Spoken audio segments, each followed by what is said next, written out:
अस्सलाम वालेकुम स्टूडेंट्स, आज हम डिस्कस करेंगे समर वेकेशन के नेक्स्ट क्वेश्चंस को।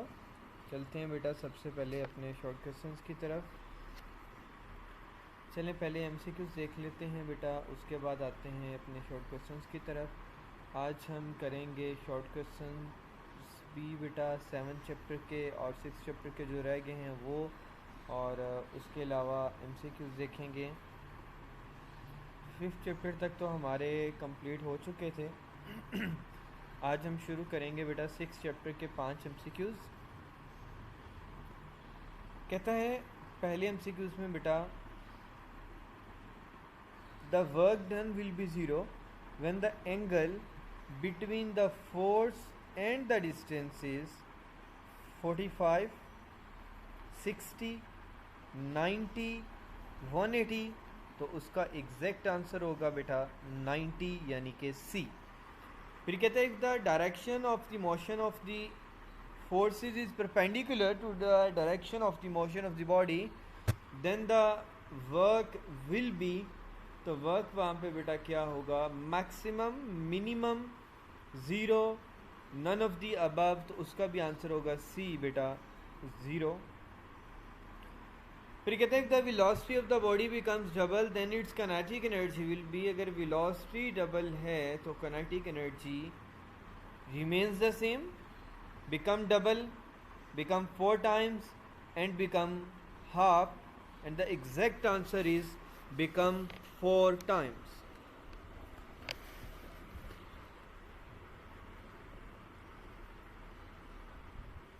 उसके बाद question MCQs number 4, the work done in lifting a brick of mass 2 kg through a height of 5 meter above ground will be 2.5 joule, 10 joule, 50 joule and 100 joule, and the exact answer is D, जो कि है बेटा 100 joule। MCQs number 5,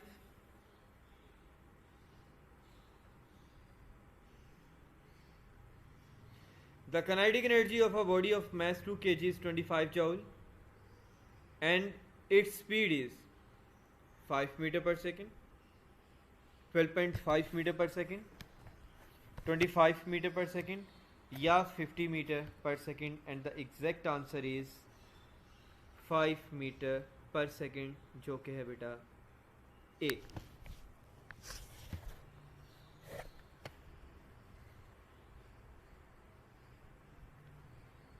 उसके बाद चलते हैं अपने MCQs की तरफ, शॉर्ट क्वेश्चंस की तरफ।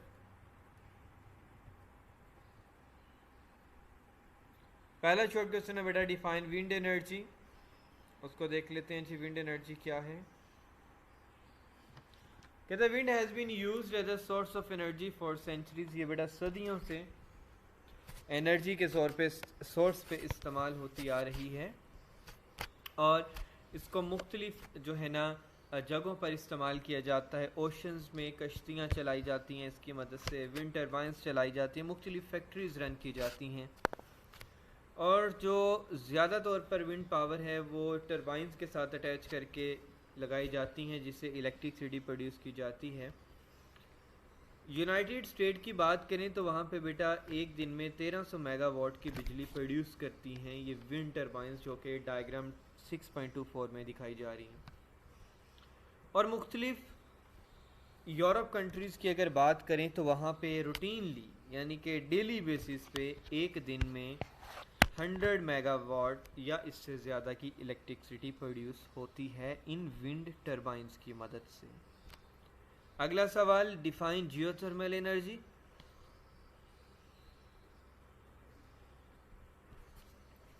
दुनिया के बहुत सारे हिस्सों में बेटा ज़मीन के अंदर हॉट प्लेसेस मौजूद हैं जिन्हें हम मैग्मा कहते हैं। क्या होता है, वो एरिया जहाँ पे मैग्मा मौजूद है वहाँ पे रॉक्स होते हैं उस मैग्मा के ऊपर, वहाँ पे ड्रिलिंग के ज़रिए से बेटा 2 सुराख कुछ यूँ कर लिए जाते हैं यू शेप में। एक सुराख से ठंडा पानी डाल दिया जाता है, जबकि दूसरे सुराख से बेटा पानी नहीं निकलता। क्या होता है, जब ठंडा पानी बेटा जाके इन रॉक्स पे पड़ता है तो वो इतना टेम्परेचर होने की वजह से, ज़्यादा टेम्परेचर होने की वजह से वो स्टीम में कन्वर्ट हो जाता है। हल्का हो जाता है, राइज अप हो जाता है और यहाँ से कलेक्ट कर लिया जाता है। और बाज़ औक़ात पानी भी जो है ना उससे लिया जाता है मुख्तलिफ पर्पसेस के लिए। यही कह रहे हैं, in some part of the world that provides us hot water from geysers and hot springs, there is hot molten part deep in the earth called magma. यहाँ पे गहराई में जाके एक गर्म हिस्सा है ज़मीन के अंदर जिसे मैग्मा कहते हैं। जब पानी उस तक पहुंचता है तो मैग्मा चेंज कर देता है उस पानी को स्टीम में हाई टेम्परेचर होने की वजह से, और ये एनर्जी जियोथर्मल एनर्जी कहलाती है।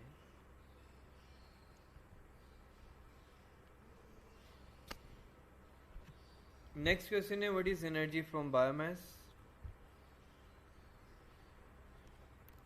बायोमास क्या है बेटा? ये प्लांट और एनिमल का वेस्ट है जो एज अ फ्यूल बर्न करते हैं हम इसे। अगर इसकी दूसरी फॉर्म देखें बायोमास की, वो कूड़ा करकट वेस्ट मटेरियल कुछ पौधों का, और ये वेस्ट मटेरियल इस्तेमाल होता है एनर्जी को हासिल करने के लिए। बहुत सारी इंडस्ट्रीज़ जो हैं वो जंगलों का वेस्ट मटेरियल, वेस्ट प्रोडक्ट इस्तेमाल करते हैं एनर्जी को प्रोड्यूस करने के लिए, और उन वेस्ट मटेरियल्स को वो बर्न करते हैं, जलाते हैं। लेकिन इसका एक प्रॉब्लम ये है कि जब इससे एनर्जी हासिल करते हैं तो बहुत सारी एनर्जी वेस्ट हो जाती है, ज़ाया हो जाती है। इसको इस्तेमाल करना थोड़ा मुश्किल है, लेकिन जब एनिमल कोई मर जाता है या एनिमल्स वेस्ट होता है तो उसमें डिकम्पोजिशन का प्रोसेस स्टार्ट हो जाता है, जिससे दो तरह की गैसेस निकलती हैं, एक मीथेन और दूसरी कार्बन डाइऑक्साइड। और इलेक्ट्रिसिटी को जनरेट किया जाता है बेटा मीथेन को बर्न करते हुए। अच्छा, मैं ज़्यादा डिटेल में बेटा नहीं लेके जा रहा इन सारी जो है ना डेफिनेशंस को, क्योंकि रिसेंटली लास्ट वीक में हमने ये चैप्टर्स, उससे लास्ट वीक में जो है ना हमने ये चैप्टर्स कवर किए हुए हैं डिटेल में, और इनके टेस्ट भी आप लोगों के हो चुके हैं, लिहाजा इनकी मैं डिटेल में नहीं जा रहा, मैं सिर्फ आपको उनके आंसर्स बता रहा हूँ, आप इनको दोबारा याद करें। उसके बाद what are nuclear fuels and chemical energy, ये भी बेटा इसी चैप्टर में है, हम उसको देख लेते हैं।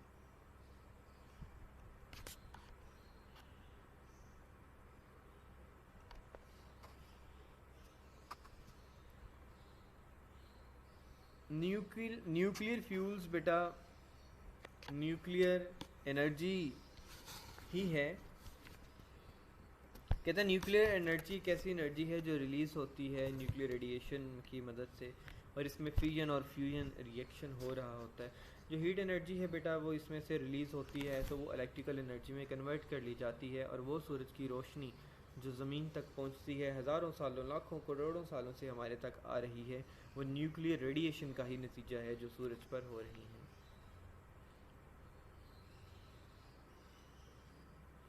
केमिकल एनर्जी क्या होता है? केमिकल एनर्जी बेटा फूड में, फ्यूल्स में और दूसरे सब्सटेंसेस में मौजूद होती है। अगर हम अदर फॉर्म्स ऑफ एनर्जी की बात करें, यानी कि जब कोई भी हम खुराक खाते हैं या कोई लकड़ी जलाते हैं, कोई भी नेचुरल गैस का प्रोसेस होता है, तो हर एक स्टेप में केमिकल रिएक्शंस होते हैं, और उन केमिकल रिएक्शंस की बदौलत में एनर्जी रिलीज़ होती है। ठीक है, अगर इलेक्ट्रिकल एनर्जी की बात करें तो वो इलेक्ट्रिक सेल से ऑब्टेन्ड होती है, बैटरी से ऑब्टेन्ड होती है, उनके अंदर जो केमिकल रिएक्शन होता है। Animals get heat and muscular energy from the food they eat, और जानवर जो हैं वो खुराक से हीट हासिल करते हैं जो वो खाते हैं। A body as a mass of 50 kg is raised to a height of 3 metre. एक बॉडी उसका मास 50 kg है और उसको बेटे 5 मीटर की हाइट तक उठाया, 3 मीटर की हाइट तक उठाया गया, तो यानी कि m आ गया 50, h आ गया 3। What is it's potential energy? Potential energy क्या होगी? तो g की वैल्यू 10 मीटर पर सेकेंड, तो इसका फार्मूला क्या है? इन तीनों वैल्यूज़ को मल्टीप्लाई करता है, यानी कि m g h मास, ग्रेविटी, हाइट। मास कितना है 50, ग्रेविटी कितना है 10, 50 मल्टीप्लाई बाई 10 500, और हाइट के साथ मल्टीप्लाई कर देंगे which is equal to 1500 joule. बेटा इसका आंसर आ जाएगा।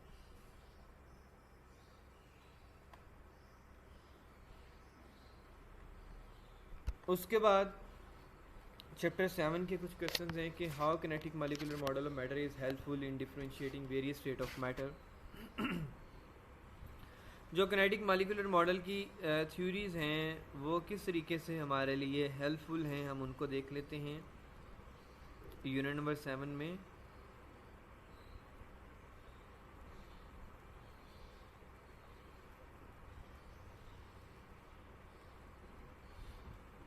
जो कि पहला ही टॉपिक है यूनिट नंबर 7 का, ये 3 हमारे पास मॉडल हैं मैटर के। पहले मैं कहता हूँ matter is made up of particles. Matter particle से मिलकर बनता है, जिसे मालिक्यूल्स कहते हैं। जो मालिक्यूल्स होते हैं वो लगातार मोशन में होते हैं और मालिक्यूल्स एक दूसरे को अट्रैक्ट भी करते हैं। अगला सवाल, does there exist a fourth state of matter, what is that? क्या कोई fourth state of matter exist करती है? अगर करती है तो वो कौन सी है? Yes, there is exist a fourth state of matter that is called plasma. उसकी डेफिनेशन क्या है जी? The collision between the atom and molecules of the gas. अगर मॉलिक्यूल्स ऑफ गैस और एटम्स के दरमियान जो कोलिजन होती है इतनी स्ट्रांग होती है कि वो एटम को तोड़ देते हैं और एटम अपने इलेक्ट्रॉन को लूज कर देता है और पॉजिटिव आयंस बना लेता है। और ये जो आयनिक स्टेट होती है मैटर की, इसको प्लाज्मा कहते हैं।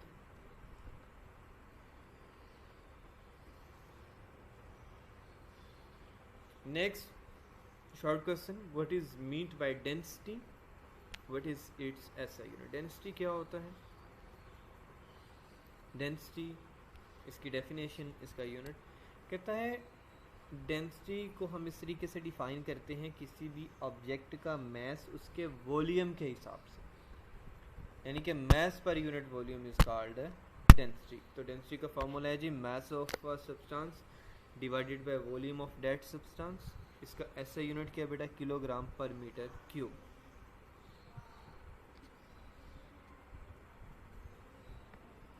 अगला short question, can we use the hydrometer to measure the density of a milk? Yes, we can use the hydrometer to measure the density of a milk. Define the term pressure, pressure को define करना है। अगर साथ में unit formula नहीं भी पूछा हुआ, आपको आता है तो लिख दें बेटा। वो फोर्स जो नॉर्मली एक्ट की जाती है किसी भी बॉडी की सरफेस पर उसके एरिया के हिसाब से, यानी कि पर यूनिट एरिया के हिसाब से किसी भी बॉडी की सरफेस पे जो फोर्स एक्ट कराई जाती है, that is called pressure. Pressure का क्या फॉर्मूला है जी? फोर्स डिवाइडेड बाय एरिया, यानी कि P is equal to F/A। और प्रेशर एक स्केलर क्वांटिटी है। ऐसा यूनिट बेटा प्रेशर का न्यूटन मीटर पर स्क्वायर है, जिसको हम पास्कल भी कहते हैं। PA से उसको रिप्रेजेंट किया जाता है और जो 1 न्यूटन मीटर पर स्क्वायर है वो किसके इक्वल होता है? 1 पास्कल के। Is it clear? उसके बाद बेटे अगले शॉर्ट क्वेश्चन को देखते हैं। अगर है, हमारे कितने क्वेश्चंस कंप्लीट हो गए हैं उसको देख लेते हैं। हमारे 10 क्वेश्चंस कंप्लीट हो चुके हैं। कैसे? 5 हमने 7 चैप्टर के किए हैं और 5 हमने 6 चैप्टर के किए हैं। और उसके बाद लॉन्ग क्वेश्चन की तरफ आते हैं जो आज हमने देखने हैं थ्योरी में।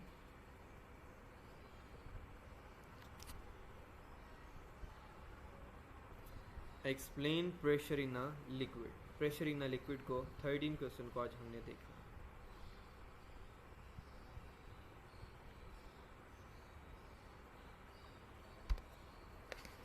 प्रेशर इन अ लिक्विड कहता है लिक्विड जो होता है ना बेटा, वो प्रेशर एक्सर्ट करता है उस कंटेनर में जिसके अंदर इसको डाला जाता है। ये उसकी हर सीमत में प्रेशर लगाता है।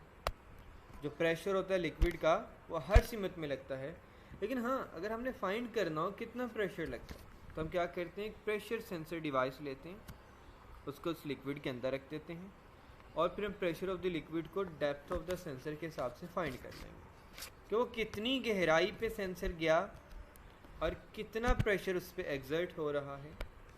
कंसीडर कर लें बेटे, हमारे पास ये सरफेस एरिया A है जिस पर प्रेशर अप्लाई होगा और ये गहराई में पड़ा हुआ है, यानी अपर लेवल से लोअर लेवल की जो हाइट कितनी है, यानी टॉप टू बॉटम हाइट कितनी है, कितनी गहराई में गया है वो बताना है।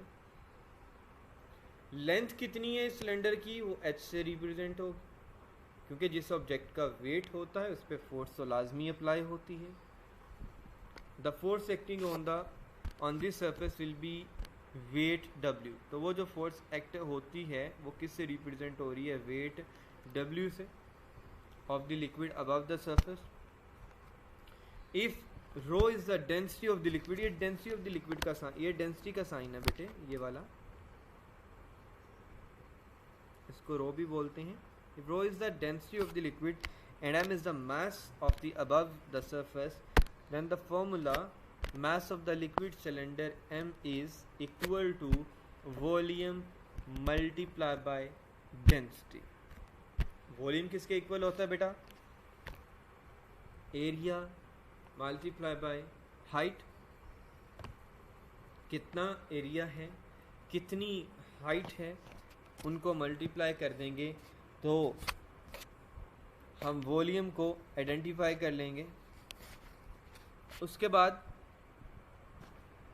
डेंसिटी का फॉर्मूला क्या है, जो आपने रिसेंटली डेफिनेशन पढ़ी है पीछे, और डेंसिटी का साइन क्या है, ये वाला बेटा।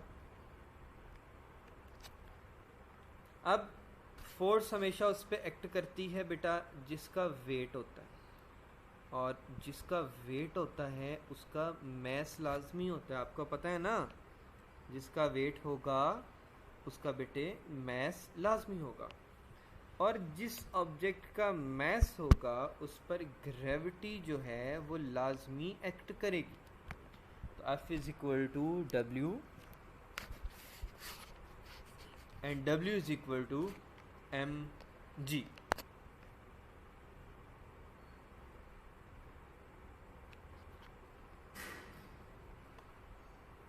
अब हम क्या करेंगे,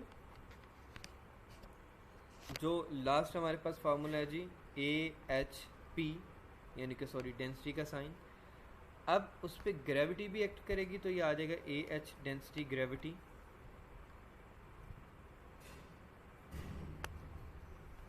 और प्रेशर किसके इक्वल है? प्रेशर इक्वल है फोर्स डिवाइडेड बाय एरिया के।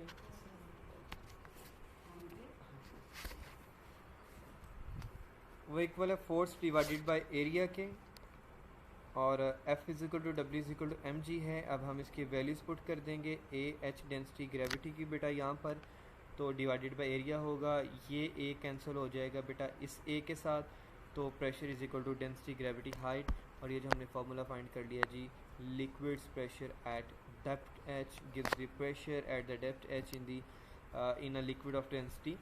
It shows that its pressure in a liquid increase with depth। ये किस चीज़ को रिप्रेजेंट कर रहा है कि जो प्रेशर है लिक्विड में वो इंक्रीज़ हो जाता है गहराई के साथ, डेप्थ के साथ। जितनी गहराई ज़्यादा होगी उतना प्रेशर ज़्यादा एग्जर्ट जो है ना आपको फील होगा। फॉर एग्जांपल अगर आप प्रेशर को फील करना है, आपने अपना अगर हैंड पानी के अंदर हॉरिजॉन्टली डिप करना है, नॉट वर्टिकली, हॉरिजॉन्टली, तो आपको थोड़ी सी फोर्स लगानी पड़ेगी हाथ को नीचे लेके जाने के लिए। अब जो हाथ की हथेली होगी, पाल्म होगी, वहाँ पर आपको जो है क्या होगा, प्रेशर थोड़ा सा फील होगा। अगर आप किसी बड़े से बर्तन में पानी डालने के बाद उसके अंदर एक छोटे बर्तन को डुबोना चाहें तो आप उसको प्रेशर के साथ डाउनवर्ड लेके जाना चाहेंगे। तो ये एक छोटा सा तरीका था कि आप इससे प्रेशर को फील कर सकते हैं। आज जो हमने बेटे डिस्कस किया, लॉन्ग क्वेश्चन था pressure in a liquid, liquid में प्रेशर क्या होता है, और उसके बाद बेटे हमने ये 10 शॉर्ट क्वेश्चन देखे, यूनिट नंबर 7 के 5 और यूनिट नंबर 6 के 5 MCQs देखे हैं। और ये आपने लाजमी अच्छे से करने हैं, पेपर पॉइंट ऑफ व्यू के लिहाज से ये MCQs बेटा काफ़ी इम्पॉर्टेंट हैं।